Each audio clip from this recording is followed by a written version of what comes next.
Bonjour à tous. La balance bénéfice-risque n'est pas qu'une question de comptabilité, c'est aussi une question d'éthique. Commençons par en rappeler le principe. Un vaccin est mis sur le marché si sa balance bénéfice-risque est favorable. On compare les avantages qu'il apporte avec les effets indésirables ou risques d'accident qu'il peut provoquer. C'est sur ce principe que les vaccins anti-Covid ont été autorisés. Les risques officiels de myocardite ne pèsent pas lourd face aux nombreuses vies sauvées grâce au vaccin. Un premier débat porte sur la qualité de cette comptabilité.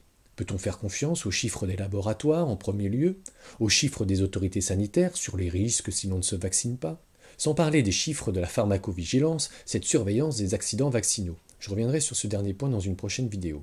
Le deuxième débat, toujours dans une logique comptable, se pose avec les vaccins dits égoïstes. C'est le cas par exemple avec la vaccination antitétanique, où la balance n'est qu'en faveur du vacciné. N'oublions pas que le patient qui attend son injection est un sujet bien portant, et que le vaccin est un médicament très particulier puisqu'il ne soigne pas, mais prévient d'une hypothétique maladie future. On fait prendre des risques à ce patient, des risques peut-être inutiles. C'est bien différent d'un patient qui souffre déjà et qui accepterait plus volontiers de prendre les risques liés au traitement. De plus, la vaccination de masse ne fait par définition aucune distinction parmi la population. Or, que sait-on de mon immunité, de mon hygiène de vie? Au minimum, ne peut-on pas me laisser le libre choix? Le troisième débat devient éthique, dans le cas des vaccins dits altruistes. Prenons par exemple les vaccins anti-Covid et croyons au message si souvent répété « en se vaccinant, on protège les plus fragiles ». Doit-on vacciner les plus jeunes alors qu'ils ne tirent personnellement aucun bénéfice direct du vaccin, et pire, alors qu'on leur fait prendre des risques, sous motif qu'ils pourraient aider les personnes à risque? Autre exemple, est-il éthique de faire prendre le risque à une jeune fille d'avoir un syndrome Guillain-Barré, sous prétexte qu'en étant vaccinée contre le HPV, elle participe à lutter collectivement contre le papillomavirus?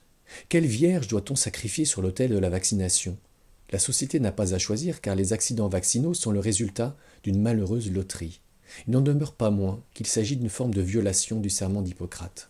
Cette idée d'une vaccination au nom d'une certaine solidarité mérite vraiment d'être questionnée. Au fond, il y a bien des façons d'être solidaire d'un point de vue sanitaire dans notre société, à commencer par veiller à son hygiène de vie personnelle, de façon à peser le moins possible sur les dépenses de santé publique, à payer ses impôts qui financent les messages de prévention et les actes médicaux, dont les vaccins. À tous ceux qui disent que les pro-libre-choix vaccinal sont égoïstes, je cite Oscar Wilde. L'égoïsme, ce n'est pas vivre comme on veut, mais exiger que les autres vivent comme on le voudrait nous. Imposer à la société la vaccination en rejetant toute autre approche de la santé, n'est-ce pas là une forme d'égoïsme?